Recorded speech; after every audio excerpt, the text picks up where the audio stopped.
Matapos ngang tamaan ng pag-atake si Song Jinwoo mula sa Monarch of Pang sa likod at nabutas ang kanyang katawan at sinundan pa nga ng pagsaksak ng Monarch of Frost sa puso. Dito nga lumabas ang mensahe ng system. The player's HP has reached 0. The player has died. Sa puntong iyon, tila tuluyan nang natapos ang laban para kay Jinwoo. At habang nakikita ng lahat ang pagbagsak ng pinakamalakas na hunter sa sangkatauhan, tuluyan ngang nabalot ng lungkot at desperasyon ng paligid. Maging ang ibang hunters ay hindi makapaniwala sa kanilang nasaksihan. At kasunod nga nun, bigla na lang nagsalita ang system na the player possesses the black heart. The player has met all the requirements needed for passive skill unknown. Passive skill unknown has been activated. At sa isang iglap, biglang dumilat ang mga mata ni Jinwoo. Hingal na hingal siyang napabangon habang hawak ang kanyang dibdib. Tila pilit inaagaw ang kanyang hininga. Pagmulat niya ng kanyang mga mata, napansin niyang nasa isang ospital siya. Doon, nagsimulang bumalik sa kanyang alaalang lahat ng nangyari. Naalala niya kung paano siyang brutal na inatake ng Monarchs, kung paano nabutas ang kanyang dibdib, at kung paano siya mismo sinaksak sa puso gamit ang nagyayelong punyal ng Monarch of Frost. Napatingin siya sa sarili niya habang nanginginig. Panaginip lang ba lahat ng iyon? Nasa ospital ako. Sinaksak ako diretso sa puso, pero bakit buhay pa rin ako? At habang pilit niyang inuunawa ang mga nangyayari, bigla namang may nagsalita. Nagkamalay ka na ba? Paglingon nga niya, nakita niyang papasok sa kwarto si Woo Jin-chul kasamang ibang tao. Nagulat si Jinwoo at napasabi na, Chairman Woo Jin-chul! Chairman, anong nangyari sa mga ibig ko sabihin, nasaan na yung mga halimaw na yun? At bakit buhay pa rin ako? Nabigla si Woo Jin-chul habang seryosong nakatingin kay Jinwoo. At maya-maya nga, dahan-dahan siyang nagsalita at sinabi na, may 3 bagay muna akong kailangan sabihin sa iyo. Una, ako ang pinuno ng surveillance team, hindi ako isang chairman. Pangalawa, ang totoo, gusto ko sana kitang tanungin tungkol dun sa mga gumagalaw na estatwa, Mr. Song Jinwoo. At pangatlo, paano mo nalaman kung sino ako? Magkakilala ba tayo dati? At bigla ngang natigilan si Jinwoo. Ano? Sandali, gumagalaw na estatwang sinasabi mo? Agad naman sumagot si Woo Jin-chul na, matapos naming makatanggap ng ulat mula sa mga survivors, agad naming ipinadala ang White Tiger Guild kasamang aming surveillance team. Pero pagdating nila roon, ngunit bago pa nga siya matapos sa kanyang mga sinasabi, agad siyang pinutol ni Jinwoo. Hindi yun ang ibig kong sabihin eh. At doon, bigla na lamang napahawak sa ulo si Jinwoo habang mabilis na umiikot ang kanyang isip. Hindi maaari. Hindi ako makapaniwala. Kaya pala pamilyar itong ospital na ito. 2 linggo akong nanatili rito. Habang tuluyang naguguluhan si Jinwoo, muli naman nagsalita si Woo Jin-chul. Pero Mr. Song Jinwoo, medyo ibang itsura mo kumpara sa litrato mo. Ngunit halos hindi na yun narinig ni Jinwoo dahil patuloy siyang nilalamon ng kanyang mga iniisip. Ang VIP suite na ibinigay ng Hunter Association, ito mismo ang kwartong pinaggisingan ko matapos kong halos mamatay sa double dungeon nun. At habang nakatulala si Jinwoo, napansin iyon ni Woo Jin-chul. Ayos ka lang ba? At maya-maya dahan-dahan sumagot si Jinwoo. Kailangan ko muna mapag-isa para maayos ko ang isip ko. Pagkalabas ni Woo Jin-chul, agad na napatingin si Jinwoo sa kawalan habang pilit na inuunawa ang mga nangyayari. Paano nangyari to? At doon, agad niyang binuksan ang kanyang status window. Makikita ang kanyang stats, passive skills, active skills, job-specific skills. Naroon pa rin ang lahat. Napasabi si Jinwoo sa kanyang sarili na hindi nagbago ang itsura ko at nasa akin pa rin ang lahat ng stats ko matapos ang reawakening. Napanatili ko ang lahat at nandito pa rin sa inventory ko ang lahat ng mga items na nakolekta ko. Kahit ang Kamish Rat. Habang patuloy na iniisip ni Jinwoo ang mga nangyayari, bigla namang may nagmamadaling tumakbo papunta sa kanyang kwarto sa ospital. Jinwoo! Kagigising mo lang! Anong ginagawa mo?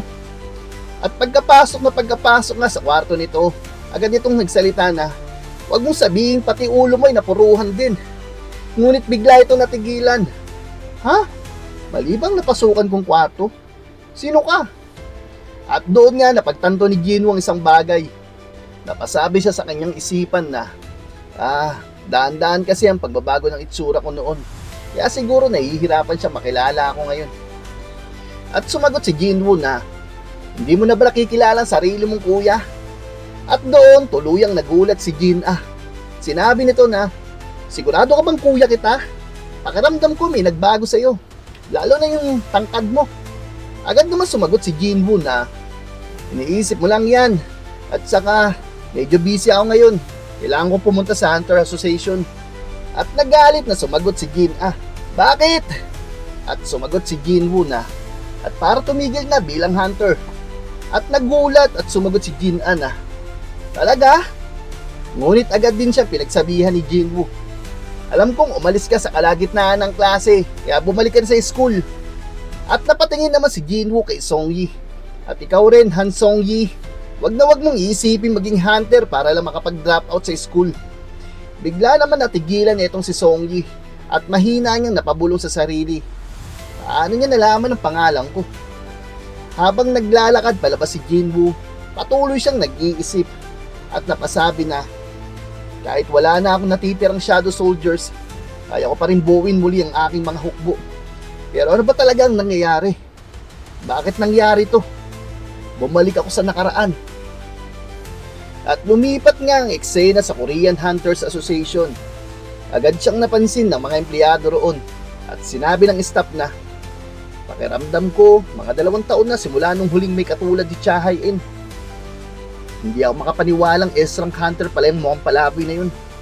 At sinabi ng staff na, "Hindi masukat ng device na ito ang mana mo kaya..." Ngunit kalmado lamang na sumagot si Jinwoo na, "Alam ko, gusto ko sana makausap muna ang chairman bago ang reassessment ko. Ayos lang ba yun?"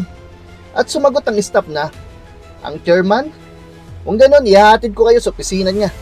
Ngunit biglang tumalikod si Jinwoo at sinabi nito na, "Kaya ko nang pumunta mag-isa. Alam ko kung nasaan ang opisina niya." At doon, napabulong na lamang ang empleyado. Paano niya nalaman kung nasaan ang opisina ng chairman? Hindi naman siya nagtatrabaho rito. At habang nasa elevator si Jinwoo, may nakasabay siyang isang hunter. At mahina nitong sinabi sa sarili niya na, "Anong klaseng palusot na naman kayang gagawin ko ngayon? Pakiramdam ko, sobra ng dami kong dahilan na binibigay sa association. Patay ako kapag nainis si Woo Jin-chul sa akin." At doon, biglang nagsalita si Jinwoo, "Hindi mo pa rin nire-report sa association ang camouflage skill mo?" At biglang natigilan itong hunter at napasabi ito na, "Ano? Paano mo?" At sinabi ni Jinwoo na, "Hindi ka na isama sa watchlist kahit mataas ang rank mo. At balang araw, isang taong lalapit sa iyo para ipaghiganti ang sarili nilang anak. Wala akong pakialam kung anong gagawin mo sa mga kriminal. Pero kapag nadamay ang inosenteng mga hunters, ako mismo ang papatay sa iyo." At doon, ipinakita na hawak na ni Jinwoo ang sandata ng hunter na yon nang hindi man lang ito namamalayan.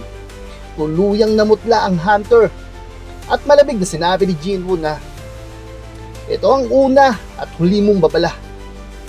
At napasabi ang hunter na, "Hoy, sino ka ba talaga?" Pagkatapos, dire-diretso lamang naglakad si Jinwoo palabas ng elevator papunta sa opisina ng chairman. At napasabi ang hunter na, ano ang problema niya? Para siyang multo. At ang hunter niyang iyon ay isang inspektor mula sa surveillance team ng Korean Hunter Association.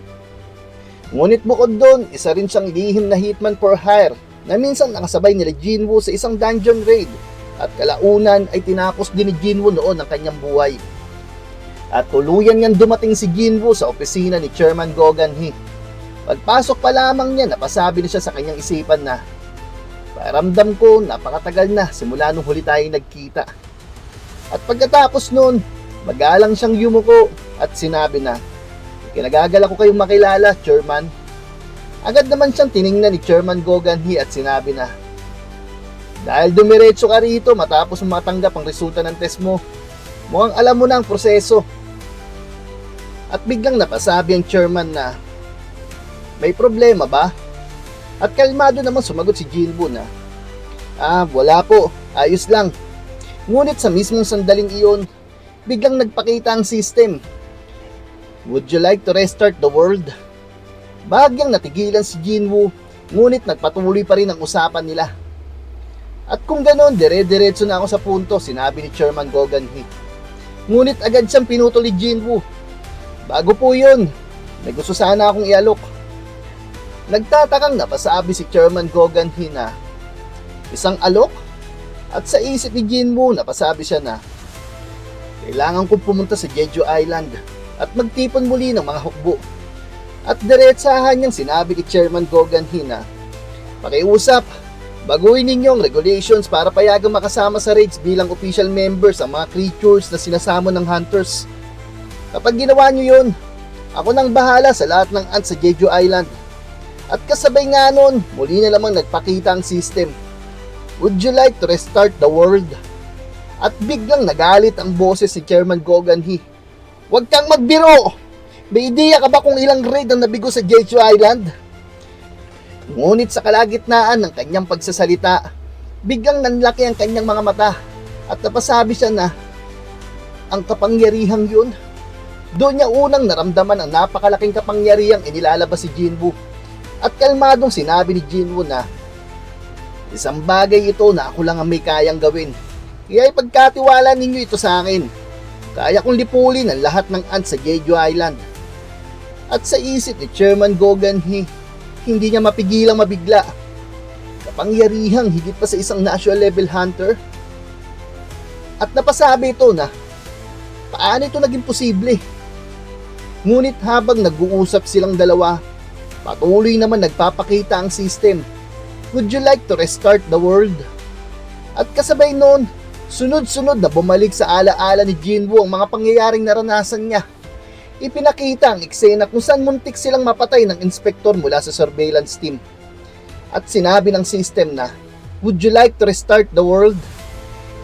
Pagkatapos noon, ipinakita naman si Juhi habang sinasabi nito na, "Magre-retiro na ako bilang hunter." At sinabi ng system na, "Would you like to restart the world?" At lumipat ang alaala sa isang dungeon kung saan nakalaban ni Jinwoo ang mga ice elf. At sinabi ng system na, "Would you like to restart the world?" Pagkatapos noon, ipinakita naman ang laban niya laban sa grupo ni Latos. At sinabi ng system na, "Would you like to restart the world?" At muling nagbagong eksena. Doon naman ipinakita ang sandaling tuluyan ng gumaling ang kanyang ina mula sa eternal sleep. At sinabi ng system na, "Would you like to restart the world?" At sa huling pagkakataon, ipinakita naman kung paano niya nakuha bilang Shadow Soldier si Beru. At sinabi ng system na, "Would you like to restart the world?" At habang paulit-ulit na lumalabas ang mensahe ng system, napangisi na lamang si Jinwoo. At sa kanya ito sinabi na, "Tigilan mo nga yan. Alam kong isa lang itong ilusyon. Kaya tigilan mo na ito at magpakita ka na. Hanggang kailan mo ba ako balak panoorin dyan mula sa itaas?" At matapos sabihin ni Jinwoo, bigla naman sunod-sunod na lumitaw ang mga system message. "Would you like to restart the world?" At doon, malamig na sinabi ni Jinwoo na, "Sino ka? Ikaw ba ang King of Dead?"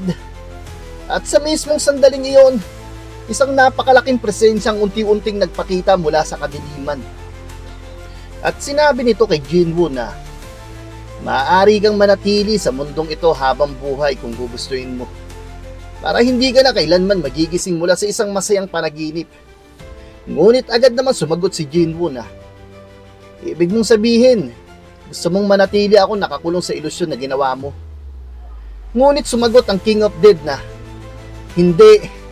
Hindi ako lumikha ng mundong ito, kundi ikaw." At napasabi si Jinwoo na, "Ako ang lumikha ng mundong ito?" At doon nagsimulang magsalita ang King of Dead tungkol sa tunay na nangyari. Ang kagustuhan mong itama ang iyong mga pagkakamali, kasama ng aking kapangyarihan. Iyon ang lumikha sa mundong ito. Ito ang aking domain. Ito ang eternal slumber. Kamatayan, matagal na kitang pinagmamasdan at mas matagal pa kaysa sa inaakala mo.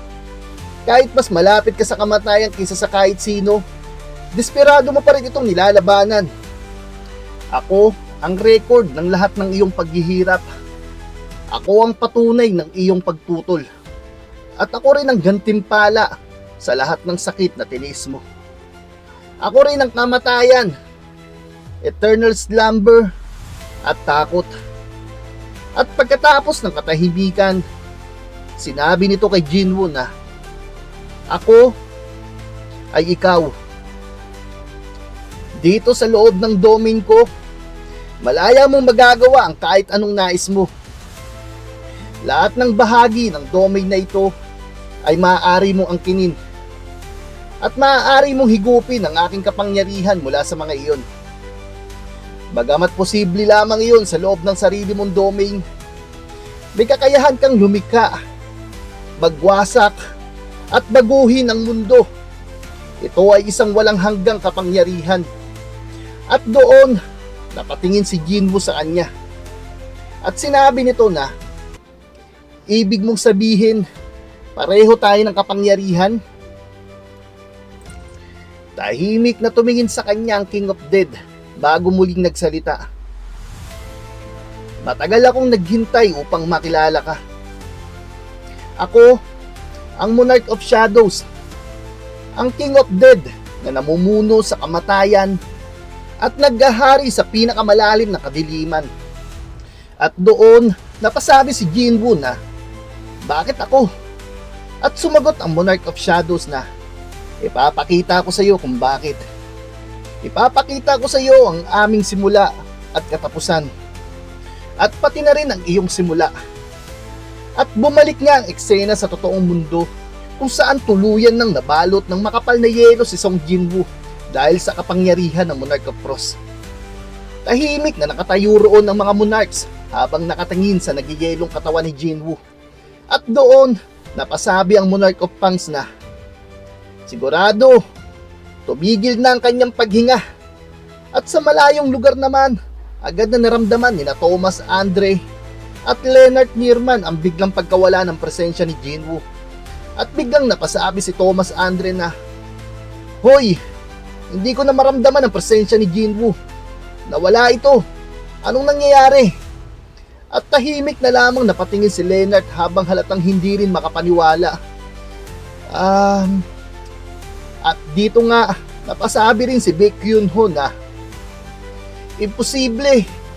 Ibig sabihin, wala nang makakapigil sa mga halimaw na yun. Samantala, habang nasa tuktok ng isang gusali si Lim Tae-gyu at nakatanaw sa malayo, hindi niya mapigilang sisihin ang sarili niya. Wisit! Hindi ko sana pinakinggan ang lalaking iyon. Baka hindi pa huli sana ang lahat. May pagkakataon pa siguro tayong pigilan sila kung bobombahin natin sila. Hindi. Kailangan natin silang pigilan. Kahit ang mga national level hunters ay nabigo, wala nang atrasan to ngayon. At pagkatapos nun, malakas siyang sumigaw sa lahat ng hunters na nasa paligid. Maganda kayong lumaban. Hintayin ninyo ang signal ko. Ang target natin, ang halimaw na mukhang ice elf na yun. Ngunit sa mismong sandaling iyon, biglang natigilan ang lahat. Nanlaki ang kanilang mga mata. Dahil isang napakalakas na enerhiya ang biglang sumabog mula sa katawan ni Song Jinwoo. Kasabay noon, nagsimulang umugong ang paligid dahil sa napakalakas na mana na unti-unting kumakalat sa buong lugar. At doon din, hindi makapaniwalang napasigaw ang Monarch of Frost na, paano? Paano nangyari to? At kasabay noon, nagsimulang maririnig ang napakalakas na tibok ng puso, ang tibok ng Blackheart. At doon, biglang nanlaki ang mga mata ng monarchs at napasabi ang Monarch of Frost na, sandali, wag mong sabihin. Ngunit bago pa nga siya matapos, napasigaw ang Monarch of Fangs na, hindi maaaring mangyari to. Hindi maaaring bumaba ang tunay na hari matapos mamatay ang huwad na hari.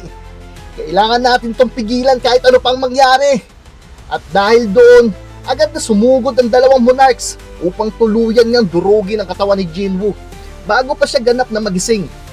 Ngunit, at sa isang iglap, isang napakalakas na sipa ang biglang tumama diretso sa mukha ng Monarch of Fangs. At dahil sa lakas ng tamang iyon, tumilapon ito papunta mismo sa Monarch of Frost. Kasabay nun, pareho silang tumalsik ng napakalayo dahil sa napakalakas ng puwersa ng pag-atake. At doon nga ipinakita ang biglaang pagdating ni Song Il-wan, ang ama ni Jinwoo. At habang nakaharang siya sa harap ng nagyayelong katawan ng kanyang anak, malamig niyang sinabi na, "Mula ngayon, walang sino man ang pwedeng humawak sa batang ito." At ngayon nga na mayroon pang pagkakataong makabalik si Song Jinwoo dahil sa kapangyarihan ng Blackheart, desperado namang sinusubukan ng mga monarchs na tuluyan siyang wasakin bago pa siya magising. Ngunit dumating nga si Song Il-wan upang harangan ang dalawang monarchs at protektahan ang kanyang anak. Pero ang tanong, makakaya bang harapin ni Song Il-wan ang dalawang monarchs para mabigyan ng pagkakataong makabalik si Song Jinwoo? Abangan sa susunod na episode ng Solo Leveling Season 3 Manhwa Review. Dito lang sa Anime Kwento Hub, kung saan ang paborito mong anime ay kinukwento ng malinaw sa Tagalog.